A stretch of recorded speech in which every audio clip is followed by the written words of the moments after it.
ছাত্র জনতার আন্দোলনে যেসব হত্যাকাণ্ড ঘটেছে তার বিচার আন্তর্জাতিক অপরাধ ট্রাইব্যুনালে করার সিদ্ধান্ত নিয়েছে অন্তর্বর্তীকালীন সরকার। আর এসব ঘটনার তদন্ত জাতিসংঘের তত্ত্বাবধানে করার প্রচেষ্টা নেওয়া হয়েছে। আজ সচিবালয়ে এক সংবাদ সম্মেলনে এসব তথ্য জানান অন্তর্বর্তীকালীন সরকারের আইন, বিচার ও সংসদ বিষয়ক উপদেষ্টা অধ্যাপক আসিফ নজরুল। আসিফ নজরুল জানান, গত 1 জুলাই থেকে 5 আগস্ট পর্যন্ত ছাত্র জনতার আন্দোলনে সংগঠিত হত্যাকাণ্ডের ঘটনাগুলোর বিচার আন্তর্জাতিক অপরাধ ট্রাইব্যুনালে করা হবে। আন্দোলনকে কেন্দ্র করে একই সময়ে ঢাকায় হওয়া মিথ্যা ও হয়রানিমূলক মামলাগুলো আগামীকাল বৃহস্পতিবারের মধ্যে প্রত্যাহার করা হবে, আর বাকি মামলাগুলো 31 আগস্টের মধ্যে প্রত্যাহার করা হবে।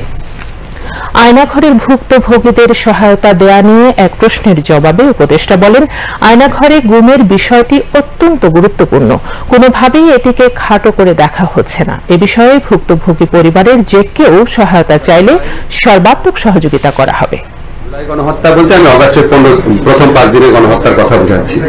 এটার জন্য দায়ী যে ব্যক্তিবর্গ আছেন ওনাদের বিচারের জন্য আন্তর্জাতিক অপরাধ ট্রাইব্যুনালে ওনাদের বিচারের জন্য আমরা ইতিমধ্যে একটা ছোটখাটো গবেষণা মতো করে দেখেছি এই আইনের অধীনে এই হত্যাকাণ্ডের সাথে জড়িত ব্যক্তিরা এবং যারা আদেশ দিয়েছেন, বিভিন্নভাবে সহযোগিতা করেছেন, তাদের সকলকে বিচারের আওতায় আনা সম্ভব।